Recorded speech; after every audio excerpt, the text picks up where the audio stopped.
farmers market people, when they go to He's okay. step up a little bit and make more money than the average guy, they're Just going want to some need loving. value-added product out of whatever product you grow. I don't care if it's snap beans, sweet corn, or oranges. Value-added is a good way to go. So we're going to get started right over here, and I've got a couple of things to show you. Feel free just to ask questions as we walk through the trees. See? Yes. What do we do about the next one? No extra charge. Oh, God, I was hoping Sharon had to know that. He's loving it. You got to talk to the Lord about that, because we ain't got nothing to do with that. The big man's got that under control. Now the rest of the day you got to be her friend. Hate to say I just started. So. Yeah, hey darling. Hey sweetheart. We got little dogs. Hey, you're just loving this, ain't you? You're just loving this. She's trying to record. It's okay. It's okay. We will record you. You can be the queen. Yeah. To squeeze everything we can out of our areas here. All right, so let's move over here, and I'm going to show the first thing we got going on.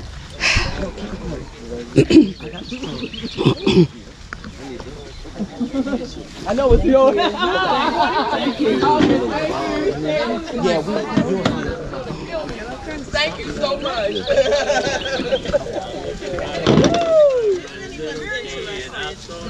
and y'all can help yourselves to the drink.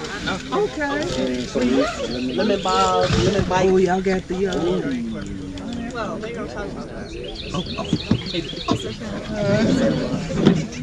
So we're going to start off here.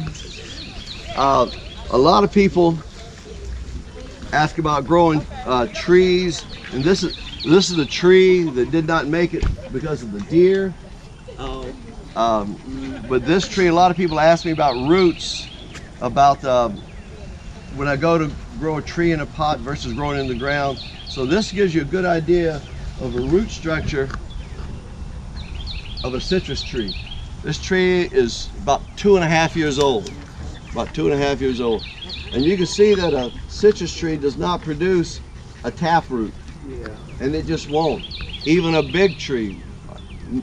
Citrus trees just don't go down into the dirt more than about 2 feet. That's about it. That's why every time there's a hurricane down in Florida, you see the trees blow over. They have a lot of scaffolding roots.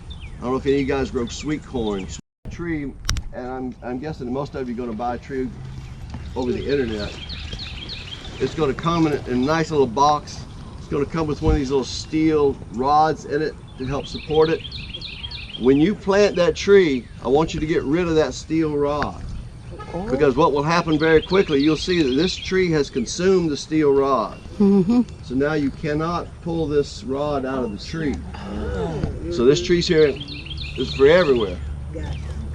Now, that's probably not going to be a big issue as the tree goes on, but understand that it could be an issue because the rod is in fact going to rust.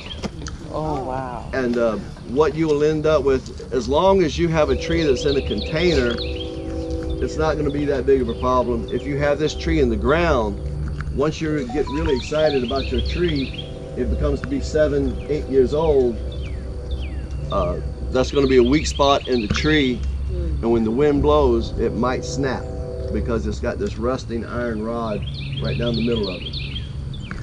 So those are a couple of things I want you to remember. We've got some trees that we're going to be selling in the back there, and every tree comes with that little iron rod. And when you get that tree home, I want you to pull that rod out. That rod's not to hold up the tree while it's growing, it's to protect the tree in shipping. It's a shipping rod. You'll also notice when we move on, y'all come, all these chunks of tree bark down here. People ask me all the time, does it matter what I put in my dirt? And I say yes, and this is why. The big roots, think of them as like highways. They are a totally different structure than these fine roots over here. The big root, all it does is move water. And it moves water both ways, actually. But it only moves water. It cannot absorb nutrients. But these little fine, fuzzy guys here, they are a different type of plant cell, and they absorb nutrients. And you see where they actually grow in and through this bark and these chunks of peat moss, they actually consume those, and that's how that happens. But there's a tree for you. That's what it looks like in the ground. So is that why the pomegranate is putting out bigger fruits because of that? The pot probably too small? If you have a pot too small, it will restrict the fruit production. The fruit ain't that big. One rule of thumb that we try to follow in our containers, and you'll see we have 5-year-old trees producing fruit in a big pot. You know? Okay. And but I try to visualize that the root system and the tops are physically in proportion to one another. Like if I had some way to take the top of that tree and run it through a grinder into a whole bunch of sawdust, how much mass would it create? And if that is roughly the same size of mass that the roots have, my tree's in balance, and it produces for us a goodly bit of fruit. Let's get started. So over here, the front edge of this grove, these are all satsuma trees. Everybody knows what a satsuma orange is? It's about the size of a baseball. It's got a real wrinkly skin. Peels very, you can step to that, that's just solid. It peels very easily. It ripens, our season of ripeness here, depending on which variety we have, we'll start in the middle of October and we'll run all the way through early December. After early December, the satsumas are done. Satsuma is a delicious piece of fruit. It's sweet. It's not sweet because of a high sugar content. It's sweet because of a low acid content. And that makes it attractive to diabetics, health conscious people. The level of sugar is not particularly high, but the level of citric acid is very low. The caveat to that is that because of the low acid, it does not hang long on the tree. When it's ripe, you got about 2 weeks, and then it starts to dehydrate and goes kabuts. So for a homeowner, it's a very good tree. For commercial production, it's a very challenging tree. You have to sell it instantly. That's why you find them mostly in farmers markets, or if you find it in a grocery store, it is a grocery store that is has a good working relationship with local farmers. It does not truck well. These trees up here, you'll see, these trees are obviously in a bag. This is what we call a bug bag. Tell them how much it costs. So this bag is $40. We sell these bags. So this bag is $40. To use the bag, you've got to hold it up in the air. We use it, and I'll show you how we do it. But that PVC pipe holds the bag up. The bag works best when it touches the ground. There's a steel post inside that PVC. Altogether, you got about $75 in one of these things. But what it does, we don't spray hardly anything on the tops of these trees. These trees are commercial trees. These are not organic trees because they're in our soil. We have a lot of bugs. Savannah has a lot of grubs and bugs living in the ground. So we do not try to produce organic fruit, but this tree is organic from the ground up. Thank goodness. It's very difficult for a fuzzy flying insect to fly. The two insects we're worried about are leaf miners and the Asian citrus psyllid. And they have on the ends of their wings these little puffballs. And they can't get through the screen. Some flying bugs will land on the ground, crawl through the thatch, and then take off again. And that's okay by me. Because once I make a flying insect land on the ground, that's a real ugly spot to be, because he has a lot of predators in the ground. And that helps control what goes inside it. The only thing I spray on these trees is neem oil. Neem oil. And that soapy water. That doctor guy, look at their clean organic soap, Dr. Bronner, that's the guy. The bugs don't like the soapy water. Very mild soapy water. We spray neem oil or the soapy water. We've had some trouble with deer. Anybody have deer around their areas? You got deer? You know, deer loves. You look at these pretty little leaves here on the citrus trees, and I don't know what he likes more, the flower or these pretty little light green leaves. So we've got this. Tell us how to maintain those leaves. Huh? Sure. Let's go right over here. Now, why did they drop the flowers and lose the fruit, or the fruit not produce? The tree will produce. A lot of people are asking, why does the citrus tree produce about 5,000 flowers but only produce about 100 pieces of fruit? And that's just, the citrus tree produces way more flowers than it can ever support as a tree to create fruit. It helps secure pollination, cross-pollination, although individually citrus trees do not need cross-pollination. Okay. They self-pollinate very readily, but it certainly helps attract more pollinators if you have more flowers. If you have a satsuma tree and you see that next month on the ground there's 500 little green balls on the ground, fruit, don't panic. That's just what they do. If you get 10-15% of your flowers, if 15% turns to fruit, that's a lot of fruit, and you'll see that in just a few minutes. How long does it take for it to produce fruit once you plant it? I would wait till year three, because you've got to get it, the architecture of the tree has got to get sturdy enough to hold the fruit.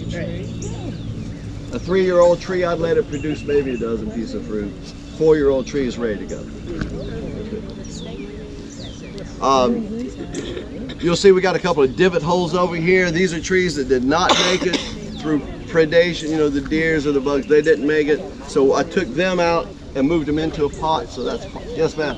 I'm sorry if I missed it. How old are the trees that are uncovered and how old are the trees that are covered? All these trees are the same age. They're all 5 years old. So do you rotate the coverings on the trees or do you need to cover them because they're going through some kind of different shade? They're going to different customers. Oh, okay. The fruit's going to different customers. Okay. Thank you. This tree right here, I saved this tree for Bobby. Bobby, this is your tree. Bobby's like, well, you need to show him how to maintain a tree. I said, okay. So this is my ugly tree. Now this tree looks beautiful, right? But this tree is a walking disaster. This tree is in bad shape. So I'm going to show you why. When you go to work on the trees, I love satsumas because they do not have thorns, and there's not many citrus trees that do not have thorns. That's true. If you're in a household where there are children, the satsuma becomes a very appealing tree because there's no thorns anywhere. Okay. Nonetheless, when I work my trees, I still wear a glove because there's lots of rough edges on here, and you'll see some of these nodules where the tree grows and makes like a limb will pop out or something. And those are rough edges, and I just don't want to get any more scratches on my arms than I absolutely have to. When you go to work on a tree, we use bypass pruners, bypass clippers. There's a couple of different kinds. There's a bypass where the blade goes past the blocking piece of steel. One side's sharp, one side's sharp. There isn't a type of clipper called an anvil clipper where that blade deadheads and bumps into a piece of nylon. We don't use those with the citrus trees. It's just a personal preference. I feel like I get a cleaner cut with these. When I walk through the trees, I use one of these. This is a sharpening steel. This is something that if you have more than 2 or 3 trees, you need a sharpening steel, because I'm constantly, it's like a butcher carving steaks. I'm constantly just touching this thing up just a little bit like that. That's it, and now it's sharpening up. So a couple of things. All of these trees are grafted trees, right? You've heard some. You can buy grafted trees, you can buy non-grafted trees. In the field, we use exclusively grafted trees. That's because the rootstock, I'll show you. The rootstock of these trees, there's bottoms and tops, just like grapes out in California. And this point right here, this is the graft of the rootstock to the scion, the top of the tree that produces the fruit. Are you gonna cut that off or no? Oh You yeah, gonna I think keep they it? chop this tree to pieces. Oh, okay. Oh, Lordy. The rootstock of this tree, yes, yeah, I like it. Preferably. Yeah, my trees are still pretty cold, guess still you just had to very keep it inactive, and I can prune them. The sap is not flowing very much, and it's going to scab over and heal Did this sap work? before the flush begins. Yeah, that was going to leak like a sieve in about a week, but I got something for that. Yeah, you can paint it. Seal it. But we prune in February. Okay. That is most successful for us. You definitely have to prune before the tree even thinks about waking up, because once it shifts chemicals out of the root system into the tree to make the flowers, that's it. That's all she wrote, Joe. If you prune after that, you get no fruit. Oh. Bobby keeps asking me why do I spill my ashes on the ground all the time. We keep a burn barrel up here. We use ashes for a combination of pest control, but also to get our potassium. Yep. This is our burn barrel right here. Okay. We burn only wood in this barrel, and predominantly hardwood, oak woods, hardwoods. We don't burn any pine in here because the pine tar changes when you burn it. This is all hardwoods, and we spread it out around the trees as often as we can, non-stop. This is a burn barrel. We constantly picking up limbs around here, but that's what that ash is. Every year those leaf miners. That's leaf miner. Oh, it's leaf miner. What do you say that was? Leaf miner. Right. Just I know what they around look like now. the dilution. So do you take those off or? I thought you supposed to. You don't. Hey, you don't have to take them off. I don't. No, ma'am. Really? We're asking about leaf miners damage. Leaf miners. Curl. It's a small fuzzy little insect that lays an egg on the inside of the leaf. I see it. There you go. And You just leave them there. It don't affect the tree. well, I got 9 million trees. I ain't got time. That leaf, For hours we'd pull ours off. is still, as long as that leaf is green, it is somewhat photosynthesizing to a limited degree. You have to be careful about leaf miners in a young tree the first year or two of the tree, because this tree is 5 years old, so it doesn't get too upset. When the leaves do this? Because mine do that sometimes too.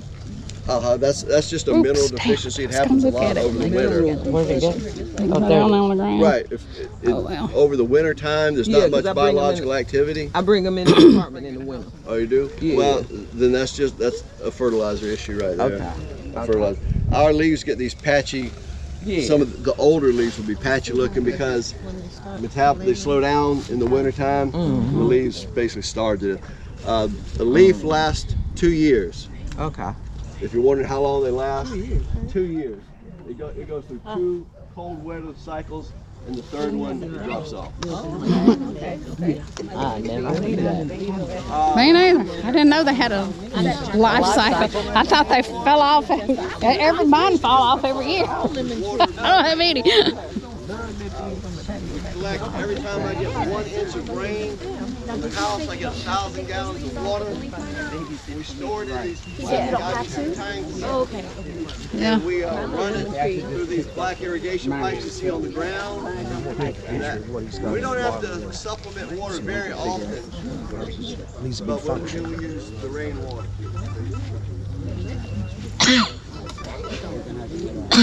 What is this plant right there? That's a cotton rose. I got some of them. Who was asking me about air grafting? Me? Yeah, I got some of those. That I do. Okay. I'll show you. They work pretty good. They're pretty flowery. All right. Get big and in the way, you know. But it's nothing we can eat. No. It's just to look pretty. I know there now. I wouldn't want to eat a rose. I ain't either. Sure would like to look at them though. Yeah, me too. I love roses. Me too. Wow. It blooms white, and in 4 hours it turns pink. Oh. Wow. 2 days. Get up under here. Yeah, a cotton rose. Cotton rose. It looks like a big old ginormous cotton ball sitting up there. Huh. Yeah. And it turns pink. We made 2 big changes this year Okay. out here at Savannah Citrus. Number 1, we no longer use glyphosate for herbicide. We now use vinegar. We use a commercial 200 grain vinegar. It's very hot. We mix it 50% strength, so now it's 100 proof, but it's still very hot chemically. You get on you, it will burn your skin. But we use that as our herbicide. It does not kill the root, but it certainly burns the tops off of everything. It's obviously more expensive than the glyphosate, but we have tried a new program to help save our money a little bit. You see around the trees, we've taken a little grubbing hoe and disrupted all the grass that would be growing around the tree. It looks like an armadillo's been digging around there. But around every tree, we just get a grubbing hoe, we dig it up, and then we spray the vinegar on that, and that goes a long way towards killing the root and the tops. If you don't do that, you'll only kill the tops, and in 2 weeks they grow back. Yeah. What's the name of the vinegar again? We just use it's a 200, like you can buy percentages of vinegar, like grocery store vinegar is 5%. Yes. What's a grubbing? I'm going to show you. I'm going to show you one in just a few minutes. Look, in Sherry's defense, that's what Bobby handled the trees. Yeah. Right? I just dropped seeds. You got me? There you go. Yeah. Where you get your curtain from? On these bags, we sell them here. Do you? Yeah, they come out of a company that the name of the company that builds them is called Tree Defender. Is it cheaper to get it from there? No, the kicker to getting it is the freight. The freight is very expensive. But if you're going to buy more than 10, I would order it directly from them, Tree Defender. If you want to get more than 10. So how about we got snow this year? Did they do any good for the snow? They did. Matter of fact, I've got 3 good videos. If you go up to our YouTube channel, savannahcitrus.com, you go back about 5 or 6 videos, and you'll see the bags were heavily burdened with ice and snow, and they completely collapsed down like this. Huh. But they still maintained an insulated zone around the trees, and it's pretty impressive. It's really impressive. But yeah, go to Savannah Citrus on YouTube and go back about 5 or 6 videos, and you'll see the video of the snow. It's amazing. What about frost? Yeah, they will definitely keep the frost off the trees. These trees are satsumas, and satsumas are not affected by frost. You know what? That's a wide statement. I'm from Iowa. What do we do there? You know that gets down to 20, 30 below. Well, that's why you go to Florida. So Florida's a great big place. Florida's a wonderful place to go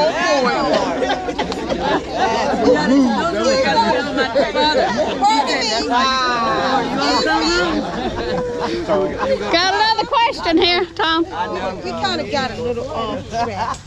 We was talking about the vinegar, like, is it 200 grains? 200 grain. So like when you go to the grocery store, you buy vinegar, that's 5% vinegar. Okay. You can go to some of the big box stores now, like Home Depot, or you can go to Savannah Hydroponics, and they will sell you like what 20% vinegar. And a 20% vinegar is 200 grain. That's what I use. Oh, okay. So you can get that from the mom and pop stores? Sometimes, sometimes. Yeah, but can you use this in pots? Do you have potted Yeah, citrus? no. Would you Well, put that in your pot? No. No. We have a lot Okay. of people here from up north, so a lot of this you Yeah. have to kind of. So if you got pots, you ought to be able to keep your weeds pulled out of those. We're going to get You know. back to our Think about container that. garden area in just a few minutes. But see, that vinegar is just mostly for the weeds and a little bit of for. Yeah. Yeah, but But not in a pot? No, Oh, on the in a pot, ground. I'd be concerned about the salt buildup. Yeah. Yeah. Yeah. These trees right here, I've got six. Yeah, mine are These are too, huh? UGA lemon trees. We grow a variety of the lemon called a Grand Frost. It's an I-Chang, Chinese I-Chang lemon. E-chang. It's a big lemon. It's about the size of a softball, and it's very cold hardy. These trees I want a piece of that if you sell it. don't have any of these trees for sale. Oh, you don't? Man, I just thought lemonade. Yeah. It's almost. I know, I would Yeah. have bought some of that. Now that's what you need for people up north. Yeah. This tree goes down to 20 degrees every year. Oh, yeah. It's a Okay. very I need durable that. tree. Very durable. It doesn't need trimmed or That nothing? still wouldn't do you any good in an hour. Right. And this tree's 5 years old. These trees are all 5 years old. So what's the quality of the fruit on this? These trees are exceptional juicing. These these trees and the 7 that are over here all produce the Grand Frost I-Chang lemon, and they're all the fruit off these trees are sold. There's a lemonade company called Sisters Lemonade. If you go to our website, it'll take you to their website. They make up in Atlanta, Georgia, and they're just getting started. They're about 4 years now making lemonade, but they like this lemon. And And you don't have none of them to sell? Not even a piece? Not even a piece. Can you buy them? Where can you buy them at? Actually, a very unfortunate thing happened just this past year. The one nursery that the USDA allowed to propagate this tree suffered a chemical disaster this year.